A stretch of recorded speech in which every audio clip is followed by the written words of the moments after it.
Welcome to V999 news. Pulivendula ZPTC ఓటమితో జగన్మోహన్ రెడ్డి అయోమయంలో ఉన్నారని టీడీపీ రాష్ట్ర ప్రధాన కార్యదర్శి ఎండి నజీర్ విమర్శించారు. టీడీపీ కార్యాలయంలో జరిగిన పత్రికా సమావేశంలో మీడియాతో మాట్లాడారు. నారా చంద్రబాబు నాయుడు గారు ఏపీఎస్ఆర్టీసీ నష్టపోకుండా ప్రతిరోజు 5.5 కోట్ల రూపాయలు ఏపీఎస్ఆర్టీసీ చెల్లిస్తున్నారే, దానికోసం బంగాళాఖాతంలో కలుపుతారా? ఈ రాష్ట్రంలో ఏ వైపు చూసినా రోడ్లు గాని, అభివృద్ధి గాని, సంక్షేమం గాని ప్రతి వర్గాలకి, బీసీలకి, ఎస్సీలు, ఎస్టీలకి, మైనార్టీలకి, అగ్రవర్ణాల్లో పేదలకి, అనేక మందికి సేవ చేస్తున్నందుకు బంగాళాఖాతంలో కలుపుతారా? దేనికోసం బంగాళాఖాతంలో? ఆల్రెడీ 2024 ఎలక్షన్లో మిమ్మల్ని బంగాళాఖాతంలో ఈ రాష్ట్ర ప్రజలు కలిపేసిన విషయం మీకు తెలుసా? ఇవాళ మీ దుస్థితి ఎలా ఉందంటే, సజ్జల రామకృష్ణారెడ్డి మీ ప్రభుత్వంలో సకల శాఖ మంత్రి జగన్మోహన్ రెడ్డి కంట ప్రతిపక్ష హోదా ఇస్తే, ప్రభుత్వం ప్రకటిస్తే అప్పుడు ప్రజల పక్షాన్ని వచ్చి వారి సమస్యలంట అసెంబ్లీలో ప్రస్తావిస్తాడంట. ఏమయ్యా సజ్జల రామకృష్ణారెడ్డి, యాచికుడిలాగా యాచిస్తున్నావుగా? యాచికుడిలాగా యాచించడం ఏంటి? అసలు నువ్వు ఒక రాజకీయ పార్టీకి సలహాదారుడేనా? నీకు మినిమం సెన్స్ ఉందా?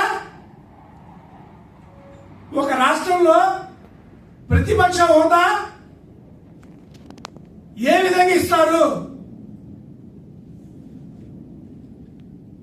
1977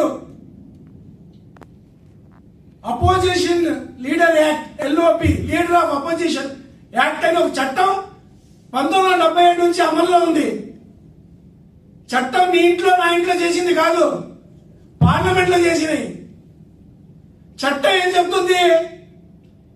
ఏ రాష్ట్రంలో అసెంబ్లీ సీట్లు ఎన్ని ఉన్నాయో దాంట్లో 10% ఒక పార్టీకి వచ్చి ఉంటే ప్రతిపక్ష పార్టీకి ప్రతిపక్ష హోదా ఇస్తారు. మన రాష్ట్రం ఎన్ని సీట్లు అండి? 175 సీట్లు. ఎన్ని రావాలి? 18 సీట్లు రావాలి. నీకు ఎన్ని వచ్చినాయి? 11 సీట్లు వచ్చినాయి. నువ్వు ప్రతిపక్ష హోదా ఎలా అవుతావు? ప్రతిపక్ష పార్టీ అవుతావు. నువ్వు ప్రతిపక్ష పార్టీయే, కాంగ్రెస్ ప్రతిపక్ష పార్టీయే, సిపిఎం ప్రతిపక్ష పార్టీయే, సిపిఐ ప్రతిపక్ష పార్టీయే, లోక్సత్తా ప్రతిపక్ష పార్టీయే. కూటమిలో జనసేన, బీజేపీ ఉంది కాబట్టి మేమంతా ఒకటి. నీ ప్రతిపక్ష హోదా లేదు. నీ ప్రతిపక్ష హోదా ఇవ్వమని ఎలా అడుక్కుంటారు మీరు? ప్రజాస్వామ్యంలో ప్రజల మనసు గెలుచుకొని ప్రజల చేత వాళ్ళకి అనేక సేవలు చేసి వాళ్ళని మెప్పించి వారి ద్వారా, ఓటు ద్వారా మీరు రాజకీయాల్లో సీట్లు సంపాదిస్తే అప్పుడు యాచించకుండా శాసించండి మహాప్రభు అని ప్రజలు హోదా ఇస్తే తప్ప మనకు హోదా రాదురా స్వామి. ఓ జగను, ఓ సజ్జలు, మీరేం మాట్లాడతారు? రూల్స్ తెలీదు, రెగ్యులేషన్ తెలీదు. తెలుగుదేశం పార్టీ ఉండదు. తెలుగుదేశం పార్టీ బంగాళాఖాతం కలిపేస్తాం.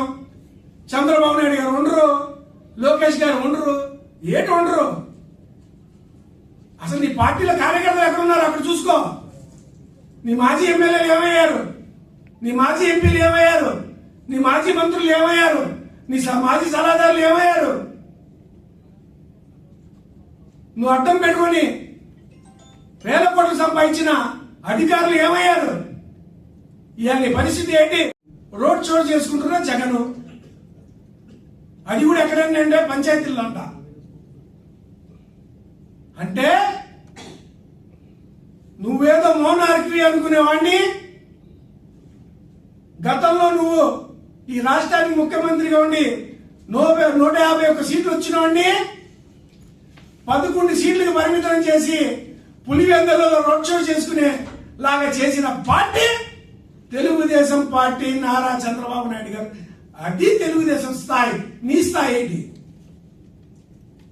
నువ్వు స్థాయి చూసుకొని మాట్లాడు.